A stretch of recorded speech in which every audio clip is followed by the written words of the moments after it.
Fil aksari ing dalem akeh-akeh syaqon iku berat fil hali ing dalem tingkai melakukan perkara yang baik kebanyakan itu berat untuk melakukannya. Hulwan tur manis fil ma'ali ing dalem waktu zaman sing arep teko. Hal ma'al atau mustakbal. Ma'al itu sesuatu waktu yang akan datang, masa yang akan datang. Perkara yang baik kebanyakan itu berat ketika melakukannya, enak, manis ketika apa? Setelah melakukannya. Wa misru fa'ilu sepadane wong sing nglakoni al khair, misrul ladzi sepadane wong yas'adu kang munggah sapa ladzi fil aqabati ing dalem dalan al-kaudi kang munggah terjal, seperti orang yang mengendaki pendaki gunung. Ketika dia melakukan perjalanan dari bawah sampai ke puncak, tentunya dengan halangan dan rintangan, tapi setelah sampai di atas, di puncak gunung, tentunya dia merasa senang dan puas, tidak merasa letih dari perjalanan yang dia tempuh. Wala yajid lan ora nemu sapa man ar-rahata ing enak, ar-rahata ing rahat, keenaan. Hatta yang tahiyya ing rampung sapa mengkono ladzi yas'ad, orang yang naik ke gunung, mendaki gunung, ila a'laha muka marang dhuwure Aqabah. Wa syarru utawi kaelekan yakunu ana apa syarru fil aksari ing dalam akeh-akeh khulwan iku manis enak fil hali ing dalam sanalika Perkara yang jelek itu di awalnya enak manis. Sampean ora belajar sing tenanan, turu sekolah ora tenanan, yo enak turu ora mikir. Tapi nantinya akan menyesal. Ketika tompo rapot, orang naik kelas, ya, itu baru merasakan pahitnya.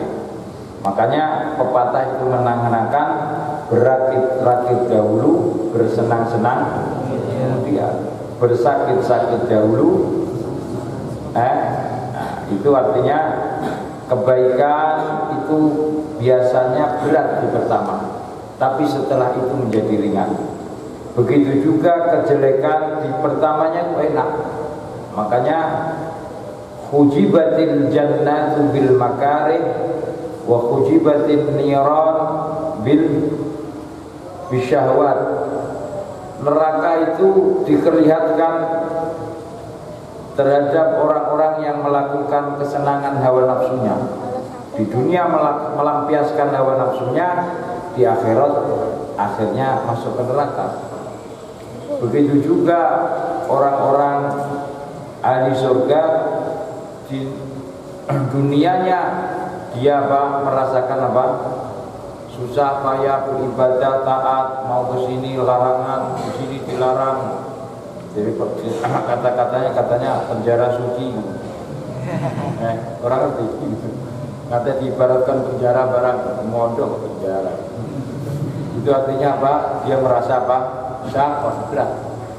Tapi setelah dia melalui beberapa ujian, tentunya akhirnya dia akan merasakan wasyaqan lan berat apa syar fi istiqbali ing dalam zaman sing arep. Wa masalu fa'ilihi sepadane wong sing lakoni asyar keelekan. Misrul ladzi sepadane wong yaqau kang kebleset tiba jungkel saka ladzi fi darwatil jibal saka dhuwure gunung. Orang yang melakukan kejelekan bisa disamakan, diperumpamakan seperti orang yang terpeleset dari atas gunung yang terjal. Au baitin utawa ceblok saking dhuwur omah. La yajidu orang nemu sapa man al-alama ing rasa lara hatta yaqa hingga tiba sapa man alal ardi ing atase dhuwur bumi. Wa qala lan dawu sinten muallif la yang bagi ora sayujo anta tadda ing yen to biasakno sira bi ukhuwatin kelawan persaudaraan. Akhin rupane dulur yastati kang kuwasa sapa ayan fa'u ing yen to paring manfaat sira ka sapa ka ing sira. Fala yaqalu mengkora gawe sapa Tidak layak orang yang membiasakan persaudaraan, dia mampu menolong tapi tidak mau. Itu tidak dinamakan saudara. Saudara itu kalau dia mampu menolong, tentunya dia mau melakukannya. Wa qala lan dawu sinten mu'allif idza aradta nalikane ngarepno sira antas tofa yen to milih sapa sira insanan ing siji menungso linafsika krana awakira fala ba'sa mengkora bahaya tidak dilarang antam tahina ing yen to nguji sira ing insan bima kelawan perkara la yasihu kang ora sah apa al istifa'u dadi pilihan bidunihi kelawan tanpa insan. Kalau Anda akan berteman dengan orang atau memilih dengan orang, maka ujilah orang tersebut supaya bisa didapatkan kebenaran dan tidaknya. Jadi kalau mau memilih orang, diuji dulu, mengikuti seleksi, diseleksi dulu supaya tidak salah pilih. Makanya watilkal ayyamu dawiluha bainan nas liya'lamal ladzina shadaqu minkum wa liya'lamal kadhibin. Begitulah hari-hari berputar silih berganti, terkadang tertawa, terkadang menangis, terkadang senang, terkadang susah, bergonta-ganti untuk apa? Liya'lamal ladzina shadaqu, supaya orang itu siapa yang jujur, siapa yang bohong, siapa yang setia, siapa yang tidak setia. Kesetiaan perlu diuji. Wa qala lan dawu sinten muallif la tusahib ojo ngancani sira ilaman angin wong tastati kang kuwasa sira al qiyamah ing jumeneng bi huquqihi kelawan hak iman wala yukhwiju lan orang butuhno merlokno sapa man ka ing sira li talabi huquqika krana golek hak ira likamali qiyamihi krana sempurnane oleh jumenenge man biha kelawan hukum. Mencari teman dengan mencari kawan. Mencari teman dalam kesenangan banyak, tapi tidak banyak mencari teman dalam kesusahan. Yang dinamakan teman, saudara dan teman itu baik senang ataupun susah tetap dia menjadi teman. Teman tidak senang-senang ayo mayoran, ayo senang akeh wong melok dulu. Tapi mencari teman tidak rekoso ayo susah ini. Itu belum tentu banyak orang yang mau. Jadi senang ataupun susah tetap bersama, itulah yang dinamakan teman. Wa qala lan dawu sinten mu'alif Syekh Sayyid Abdullah bin Alawi al-Had man awwala fi istiqamah man utawi sapane wong awalan rubah sapa man fi isqatil hukum, memindahkan, merubah untuk menghilangkan hak-hak ikhwanihi dulure man ala qabulil udri mengatasi nompo alasan. Qabul nampak menerima, al-udzur itu alasan. Karena mongko ana sapa man aqall lama sithik-sithike perkara yalqa kang nemoni sapa man hum ing ikhwan bihi kelawan ma al-ghisya ing cedro-cedro. Ghish itu kalau di dalam ujian namanya nyontek, ngrepek. Niku napa? Al-ghish man ghasyana falaysa minna. Ghish itu menipu. Suatu hari Nabi berjalan-jalan di pasar, ada orang berdagang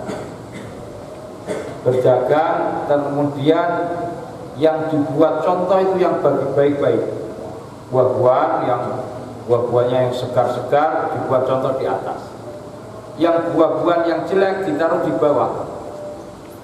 Ketika orang beli kan melihat contohnya, tapi ketika dilayani diberikan yang jelek. Ngerti contohnya didono sing apik, tapi aslinya barangnya yang jelek. Ini berarti apa? Suatu hari Nabi jalan-jalan melihat kurma yang baik ditaruh di atas, yang jelek ditaruh di bawah. Ketika saya beli ini 1 kilo, melihatnya kan contohnya kok seger wapi ya. Yang diambilkan apa ya? Perdagangan seperti ini. Kemudian Nabi melihat man ghasyana falaysa minna. Siapa yang menipu tidak termasuk golongan kita. Lebih baik Anda memperlihatkan kullu bai'in mabrur mubarak. Perdagangan itu diberkahi kalau Anda jujur. Jelek ya terangkan jelek, baik ya terangkan baik. Orang bu terang baik itu jeleknya ditutupi. Ini tidak jujur. Kaprai wong ngono. Terkadang pakai sumpah-sumpah. Pulau saya aneh tenan itu 10.000. Padahal 8.000 dari 10.000. Itu berarti apa? Berarti aku rugi tak terus 10.000. Itu artinya man ghasyana falaysa minna. Orang yang menipu al-ghish. Wal mahri lan wong sing ngrekod daya, orang yang melakukan daya upaya untuk melakukan apa? Tipuan. Wa qala lan dawu sinten Syekh Abdullah bin Alawi al-Haddad akrim mulya'no sira wanaka ing dulur ira ikraman kelawan kemuliaan tasdatiku kang kuwasa sira ad-dawama ing langgeng alaihi ing atase ikram. Muliakanlah saudara-saudara kamu dengan kemuliaan yang dimana Anda bisa terus berlangsung memuliakannya, tidak memuliakan setengah-setengah. Terkadang memuliakan kalau berbuat baik, Kalau lagi tidak enak hati ya tidak mau memuliakan, ini tidak. Makanya amal yang paling baik itu amal yang istiqomah, yang langgeng. Khairul a'mal adwamuha wa in qalla. Sebaik-baik amal itu yang istiqomah, yang dawam, yang terus meskipun sedikit. Tidak amalan itu yang banyak meskipun tidak istiqomah, tidak dawam, tidak. Amalan yang paling baik itu apa? Sedikit tapi terus istiqomah. Satu kali baca, sekali baca Quran 3 juz, bariku perai saulan, itu rapi. Lebih baik baca 1 ayat tapi tiap hari terus tanpa berhenti. Itu lebih baik daripada maca 3 juz bariku langsung perai pirang-pirang bulan. Wa illa lamun ora kana ana apa mengkono ikra ma'alul amri baline perkara ilal wahsyati marang terang ilal wahsyati marang wahsyah. Wahsyah itu gundah, sesuatu yang tidak enak dalam perasaanmu. Wal qati'ati lan ngrasa aduh terputus. Wa qala lan dawu muallif at-ta'wilu utawi ta'wil, mengartikan bahasa sekarang, bahasa Indonesianya apa? Bukan presentasi, apa? Presentasi. Ayo atau sekolah.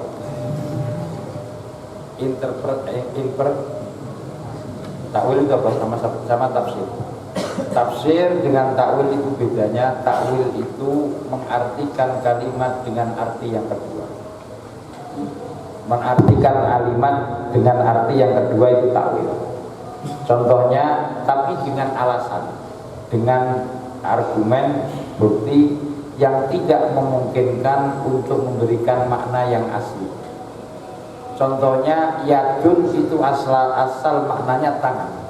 Anda artikan kekuasaan, itu namanya takwil.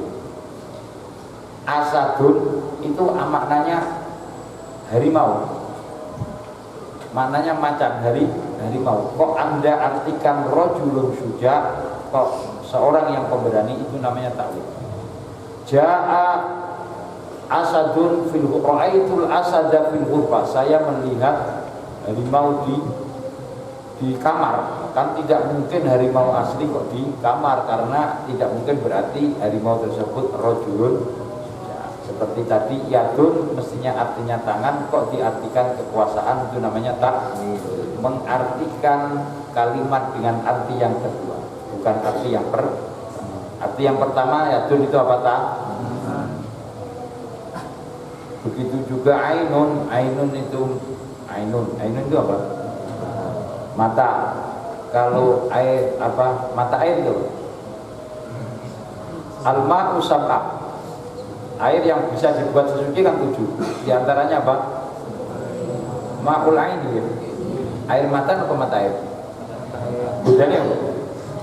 Orang ngerti air mata dengan mata air. Kalau mata air bisa dibuat wudu, kalau air mata nggak bisa, asal dia nggak nangis. Air mata. Air mata dengan mata air dibalik. Wa at-ta'wilu utawi ta'wil mengartikan kalimat alam darbaini ing atase macem loro, bentuk loro.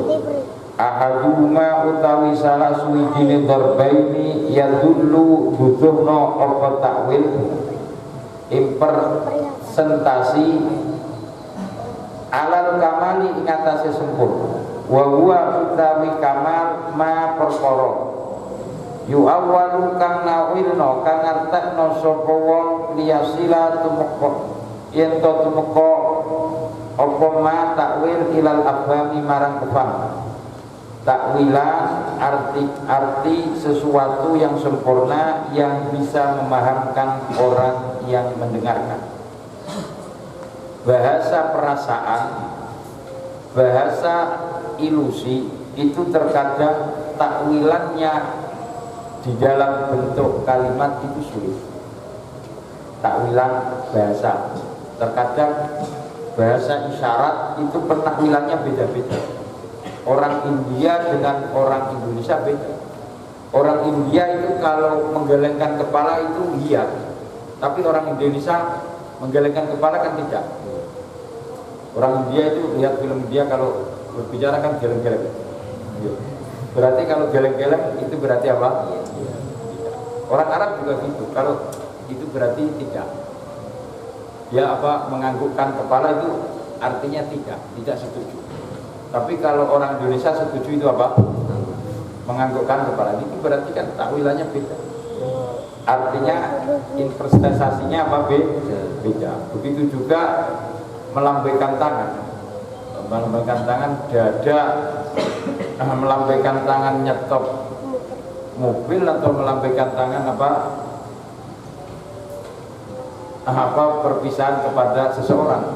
Terkadang orang ini melambaikan tangan itu apa nyetop mobil dianggap perasaannya apa? Aku tadi didada. Artinya apa? Ya, takwilannya berbeda. Takwilan yang sempurna, takwilan yang dapat memahamkan kepada orang yang menakwilkan, orang yang diajak. Wa hadza nau utawi macam kasirun akeh fil kitabi dalam Al-Qur'an wa sunnati lan hadis. Banyak di dalam ayat Al-Qur'an dan sunnah. Makanya wa ma ya'lamu ta'wilahu illallah, ada itu waqaf. Warasikhuna fil ilmi ibtida'. Ada wa ma ya'lamu ta'wilahu illallah warrasul, tidak ada yang tahu takwilannya kecuali Allah dan ar-rasikhuna fil ilmi, ulama yang mumpuni di dalam ilmunya. Dan takwilan mentakwilkan itu banyak takwil, karena ayat Al-Qur'an di dalam tafsirannya takwilannya seperti yang dikatakan Imam Abdullah bin Abbas sahabat, ayat-ayat Al-Qur'an itu ada yang belum tertafsirkan dan ada yang tertafsirkan mengikut perkembangan zaman waktu. Ada yang tertafsirkan, ada yang hanya Allah tahu takwilannya dan tafsir. Wa ma ya'lamu ta'wilahu illallah. Titik. Seperti pertama ahruful muqatta'ah, alif lam mim ha mim, ulama salaf itu Allahu a'lamu bimuradihi. Ada yang tafsir tersebut yang mengetahui seluruh ulama atau orang yang paham terhadap bahasa Arab. Kalau dia paham menerjemah dan paham membaca, dia paham maknanya, itu ada. Ada yang paham hanya orang-orang khusus, yaitu ar-rasikhuna fil ilm. Karena ayat itu dipahami dulu dalam surat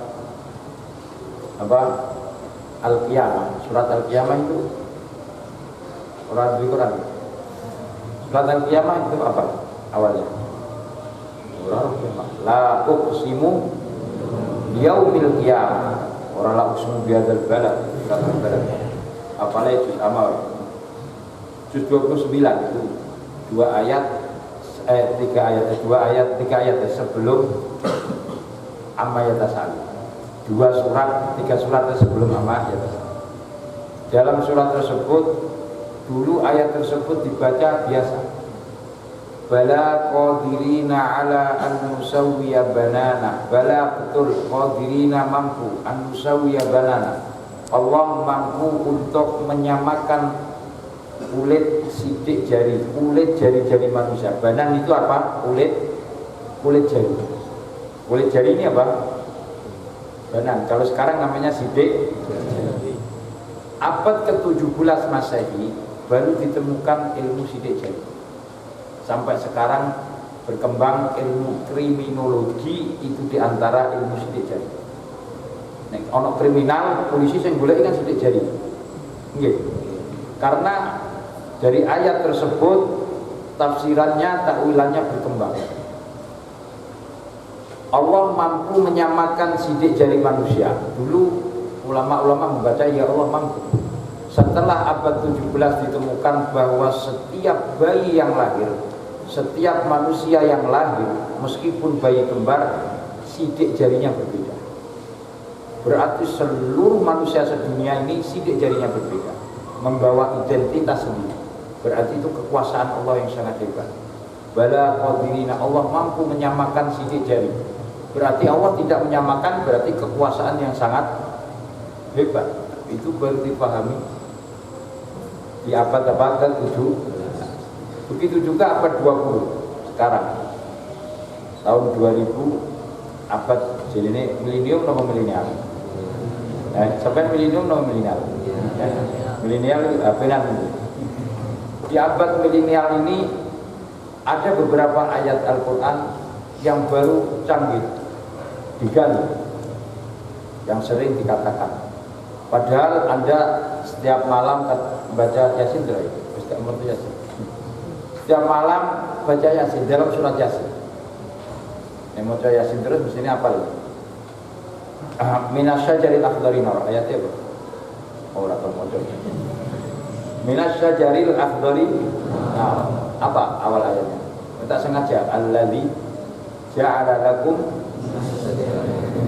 ayat sebelumnya ora tau maca Yasin. Ditakoni ora tau, tiap hari kalau baca masa penerusan ra iso. Maca Quran bertakoni apa beritani iso jawab.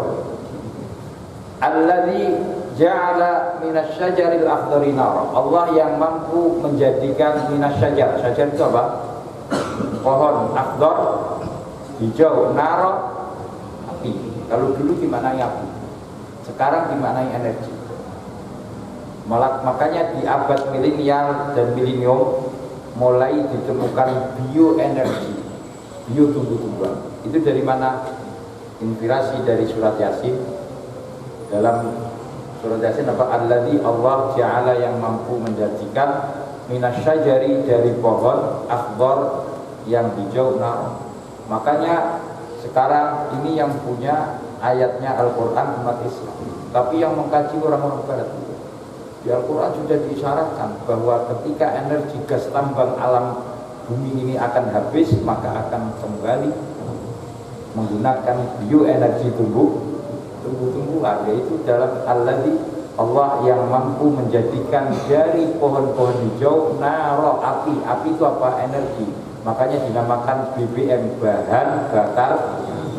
Bakar itu api, bahan bakar minyak. Maka energi akan beralih kepada energi tumbuh.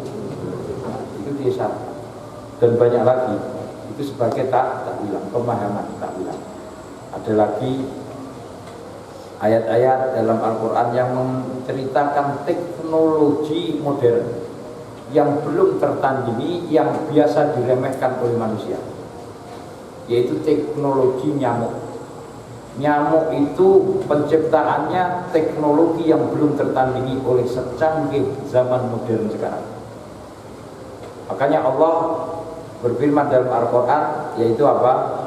Innallaha la yastahi ayyadriba masalah ma ba'udah. Allah tidak malu memberi contoh sekecil nyamuk, seperti nyamuk.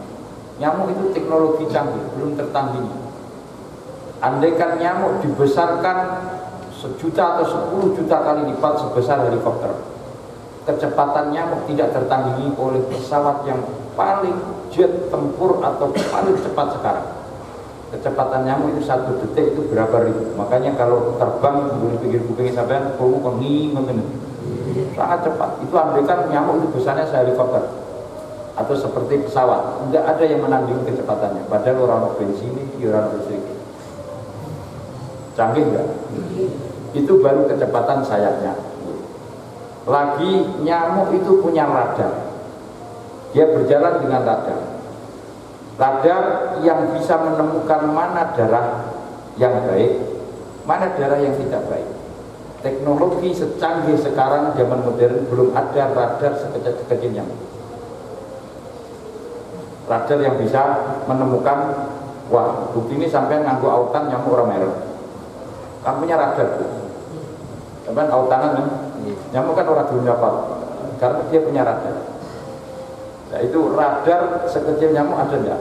Andaikan ada, harganya berapa? Mahal tuh, jutaan. Mendina nyamuk teblai pateni biasa. Padahal teknologi sangat, teknologi yang belum tertandingi. Dan nyamuk itu punya 7 pisau. pisau dan alat untuk mendeteksi darah. Alat kedokteran secanggih apapun sekarang belum ada seperti alat tes darah untuk mendeteksi tes darah sebesar nyamuk yang bisa menganalisa darah. Nyamuk itu bisa menganalisa darah. Dia punya 7 pisau, yang satu untuk menarik, yang satu selangnya untuk apa? Ya kayak operasi. Andai kan dibesarkan 1000 kali atau 10.000 kali seperti besarnya pisau, itu pisaunya untuk operasi. Dan punya mata, punya, itu pun melakukan gigitan yang dianggap biasa, bahwa itu adalah teknologi yang sangat canggih. Ya, Allah mengatakan Allah tidak malu karena itu adalah teknologi yang belum tertandingi di dunia ini. Dan banyak lagi dalam Al-Quran itu menceritakan teknologi-teknologi mutakhir, teknologi modern. Nyamuk, ada lalat, ada nahal itu apa? Apa itu sing ngekei madu apa? Lebah. Kenapa lebah? Apa rumahnya kok diagonal? Diagonal ya? Kira tahu pelajaran fisika ya? Orang jurusan nih Pak, orang. Kenapa ada? Bagaimana? Lebah itu juga apa? Kemudian juga lalat, kemudian banyak lagi hayawan-hayawan dalam Al-Quran. Allah juga berfirman dalam surat Ghasyiyah, kenapa kok afala yang duruna ilal ibili kaifa khuliqat? Kenapa kok yang dibuat contoh kok unta, kok enggak sapi atau wedhus atau kerbau? Kok apalah yang duruna ilal baqari, tapi apalah yang duruna ilal ibili? Apakah kamu tidak melihat tentang penciptaan unta? Ada apa penciptaan unta? Itu ada keunikan, ada kekuasaan Allah di sana. Unta itu hayawan yang memang didesain oleh Allah spesifik hidup di padang pasir. Dia mampu tidak minum berhari-hari, sekali minum mampu minum puluhan liter. Unta didesain matanya, pelapuknya itu punya selaput seperti kacamata, lapisan, sehingga ketika dia berjalan di padang pasir, meskipun ada badai pasir, orang tahu kelilipan itu. Desain dari Allah. Dan itulah yang duruna ilal ibil. Lihatlah terhadap penciptaan itu, ada apa keunikannya. Begitu juga desainnya giginya unta, mulutnya unta, mampu mengunyah duri-durian. Giginya itu tidak seperti giginya kerbau, sapi dan yang mampu bertahan karena di padang pasir tidak semuanya ada rumput. Adanya duri-durian dan seterusnya.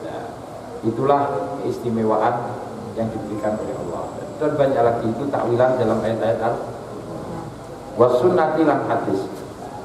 Wasani utai kaping pindoma iku perkara yu awal kang ditakwil no diarteno komaliya sukha supaya sah kaum anane mahakon iku bener ghaira batilin ora sah. Hadza utami iki wa hadza utami iki yadulun dudono pada alam naqsi ing atase kekurangan. Mentakwili sesuatu mengikut keinginan dia. Mengikut keinginan dia, terkadang Anda membaca ayat Al-Quran, mentafsirinya ilmunya cekak, ilmunya dangkal. Quran kan melarangnya mendekati zina, tidak melarang berbuat. Pelarangannya wala taqrabu zina, jangan mendekati zina. Kalau berbuat zina, dia berdalil, wah dalil saya Quran, melakukan zina, larangannya itu mendekati kok, tidak berbuat. Kalau sampean dilarang parkir di sini, parkir kan di situ, kalau di situ kan enggak. Dilarang buang sampah, biasanya kan buang sampah, dilarang buang sampah di sini, berarti dilarangnya di situ, di sebelahnya enggak. Itu penakwilan, penafsiran yang enggak lah, itu seperti itu, menafsirkan mengikut keinginan. Seperti area bebas rokok, tidak boleh rokok di dekat pam situ, dilarang parkir kan di situ P yang menurut saya. Kalau di pinggirnya kan enggak. Oh enggak ada Itu artinya menartikan mengikut kehendak ya. Kan banyak orang yang mengartikan itu ya dulu ala naqas, menunjukkan kekurangan pemahaman dan akal dia. Wa kullu syaikhin mongko saben-saben syekh wong tuwa yahtaju merlokno apa syekh ila suhbati marang ngaji utawa ngancani syekh ila takwil ing atase takwil ala wajisani ngatase bentuk kang kaping layak malu ora sempurna apa al iktidau anu bi kelawan syekh li anna takwil karena setune takwil layak sulu ora hasil apa takwil kamalan kanthi sempurna wa inna ma yadfa'u angin nolak apa takwil naqsan ing kekurangan. Wa qala lan dawuh sinten muallif min man utawi sapane wong afrata pepeka sapa man pepeka ceroboh fi hubbi syahwat ing dalem seneng kesenengan minas syahwati dunya saking pira-pira kesenengan dunya al mubahati kang diwenango waqa'atu libo sapa man la mukhalata orang muhal fi mujibin nari ing dalem netepno neraka awil ari utawa kecer apa perkara sing ino. Wa qala lan dawuh sinten muallif takhasama azzu utawi para padune wong sing lemah wal khirmanu lan ngali-ngali ayyuma utawi endine al azzu wal khirman adharu iku luwih bahaya ala sahibi ing atase kancane mengkono ahad wa tarafa'a ilal akli lan ngangkat sapa wong loro al ajzu wal firman ilal akli marang akal faqadha mongko mutusna apa bainahuma antarane al azz sapa akal bainahuma antarane al azz wal firman annal azza satune apes asrun iku asal wal khirman utawi khirman dialing-alingi dijauhkan iku far'uhu cabange mengkono al azz. Wa qala lan dawuh sinten muallif ma iku apa ma min tawiyatin ora ana saking perkara kang dilempit disimpen didelikno illa wa fiha an tetep ing dalem tawiyah khafiyatun perkara sing samar. Kalau ada sesuatu yang disembunyi-sembunyikan pasti di situ ada rahasia yang ditutup-tutupi. Wa qala lan dawuh sinten muallif idza salahat nalikane bagus apa al maqasidu pira-pira tujuan lam yakhib mongko ora getun sapa al qasidu wong sing nuju. Wa qala asy-syaitan wallahu a'lam bissawab. Allahumma shalli sholatan kamilatan wa sallim salama